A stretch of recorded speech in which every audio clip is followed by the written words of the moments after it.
Good afternoon, sir. Good afternoon, Prasun. So, how are you? How was the day? I'm good, sir. Day was very nice.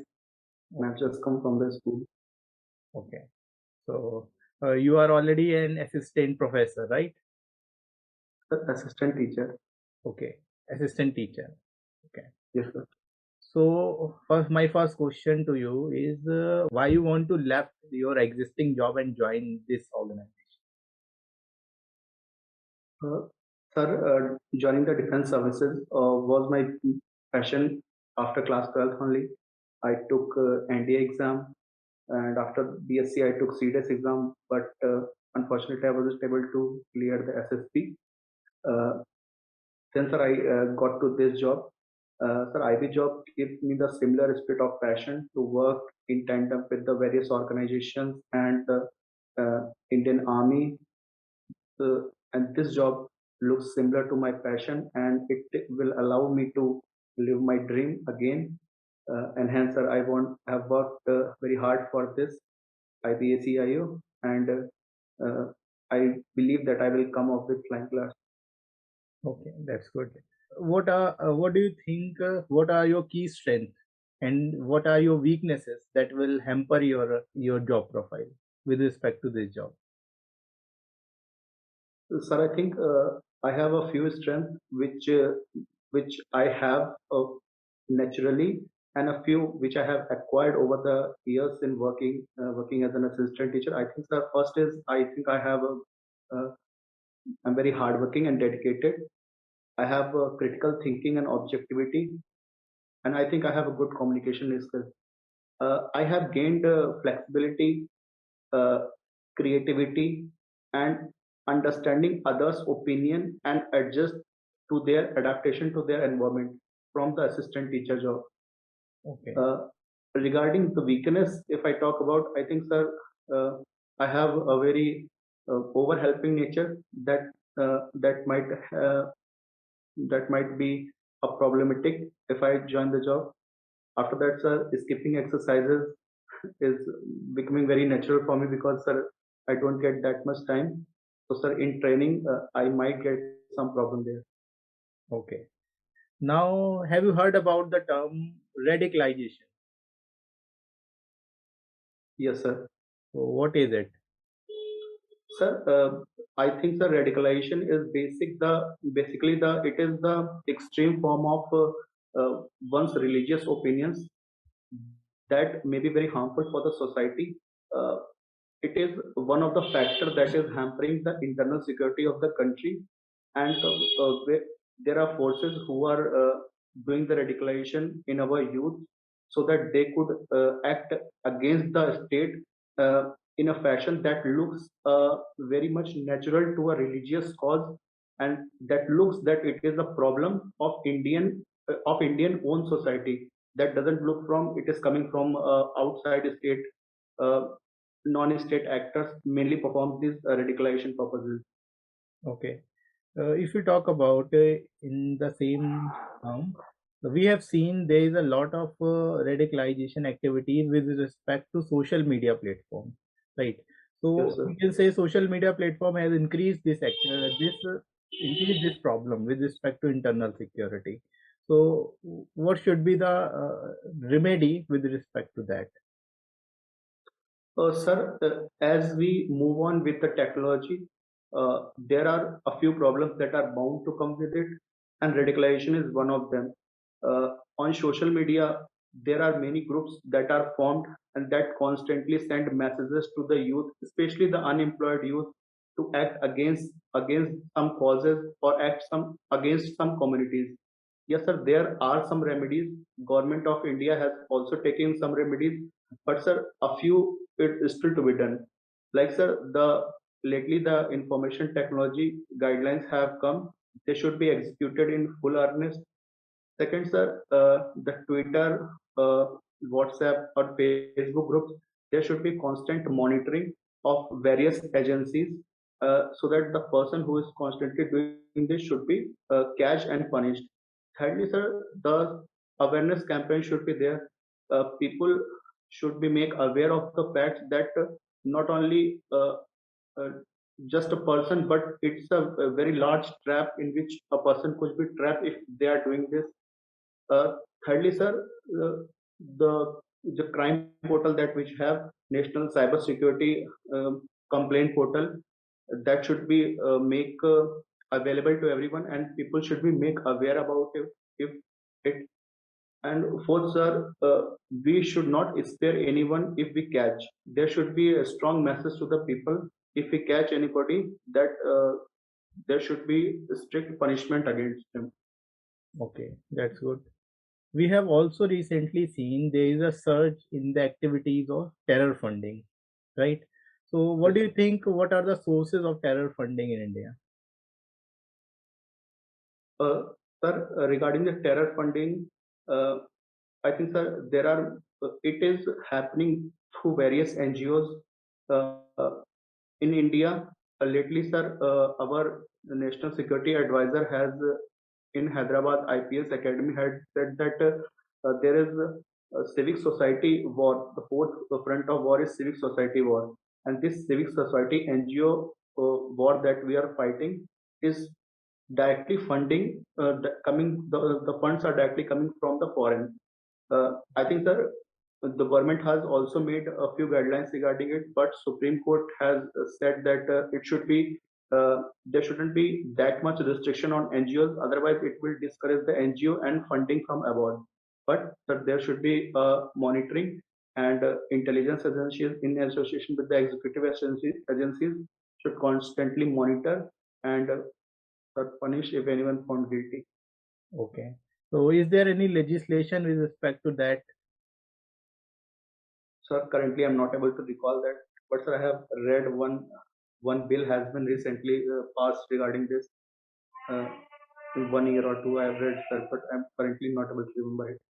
Okay, no problem. Do you know what is the difference between black money and money laundering? Yes, sir. So black money is a parallel economy that runs parallelly the country, means the amount on which the tax is not paid is called the black money. Okay, Whereas the sir, money laundering is converting uh, sir, money laundering is converting this black money into the white money through various transaction like Hawala transaction, etc.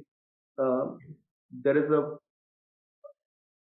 2004 Act of Prevention of Money Laundering Act is there that deals with this, and ED is a nodal agency to deal with the money laundering. And okay. So, what yes, do sir. you think? What are the impact of these activities in India? The black money directly reduces the amount of money and the net income of the country. It also responsible for the reducing the GDP and per capita income of the country. Furthermore, the country's money directly goes outside or to the person who is responsible for it, and the direct causes of it is uh, hunger, poverty, uh, and sir, the various schemes of the government What are not directly okay? What will be the impact on internal security with respect to that? sir. Sir, as far as the internal security is concerned, this money is further used to giving funds to the various terrorist organizations to outside the country.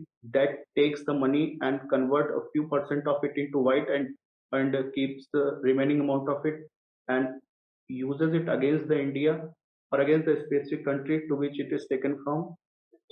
This money is further used to in the radicalization purposes, uh, acting against the military bases of India, or taking drones from it.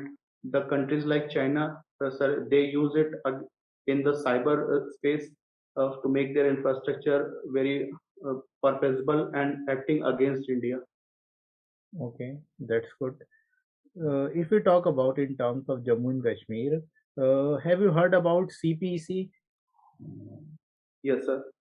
So, what It is is it? a China, sir. It is China Pakistan Economic Corridor that passes from the POK and into the China, from the China to POK to the Pakistan. Okay. So what do you think? What is the impact of Siachen Glacier with respect to that? What are the concerns of Chinese with respect to Siachen Glacier? Such a Siachen Glacier is the extreme point of India on which the India has constantly India has its capture.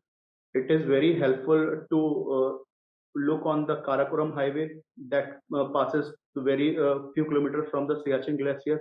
Furthermore, sir, if Siachen Glacier is not in the capture of India, then the China-Pakistan economic corridor, the activities could be monitored from China, Siachen Glaciers.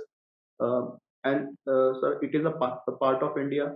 Uh, that's what, sir, I know about it. Okay, that's good. Very nice. Now tell me, what do you think? What is the present situation of women in India? What are the initiatives taken by the government to upliftment for the upliftment of the women? Sir, the situation of women in India is still vulnerable. As the National Crime Record Bureau has lately published the report on which it is clearly said that there are 77 rapes that occurs in India daily. And so this is the recorded number. There are more which are non-recorded. Sir, regarding the social environment, the women are still facing various gender gap as well. As per the gender gap index is concerned, India is 135. That is a very awful number as far as this is concerned. Mm. There are various crimes against the women that are constantly happening in the society. But sir, the government of India is constantly taking a step to look into it. Like sir, Beti Bachao Beti Padhao campaign is a good initiative uh, to reduce the anemia and nutritional purposes. Lately, the Ministry of Women Empowerment has taken an initiative to celebrate the September month as a nutrition month, so that they will provide the nutrition to fight with the anemia causes and moreover diseases. Uh, Okay. In spite of various initiatives taken by the government, we have seen there is a lot of threats with respect to women in India. So, what do you think? What are the root causes of it? so first thing I would say it is education. There are still pockets of India where it is not supposed to be convenient or not traditional to send girls to the school. It is sir, one of the main reasons.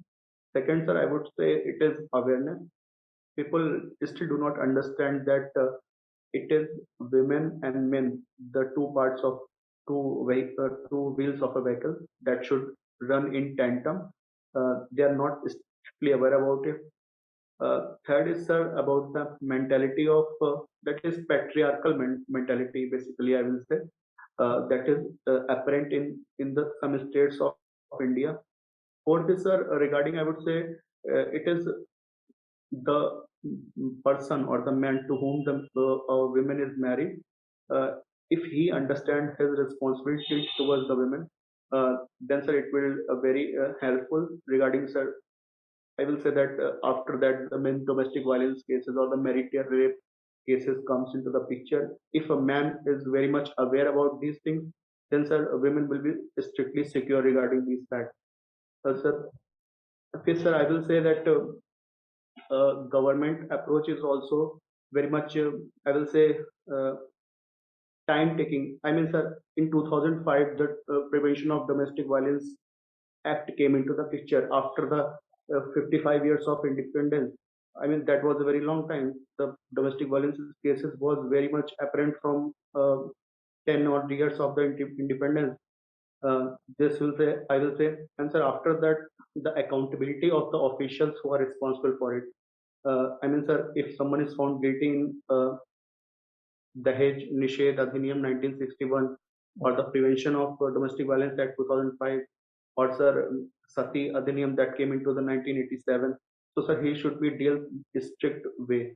But sir, in our judicial system, a lot of time is taken so that people get encouraged by doing this act, not discouraged. Okay. So can you elaborate what is the basic function of heart? Sir, heart, the main function of the heart is to take the pure oxygen from pure oxygenated blood from the uh, through the lungs and make it available to the all parts of body, and then take back the impure blood and left out of carbon dioxide from it, and carbon dioxide comes out of the body. It also used to pump the blood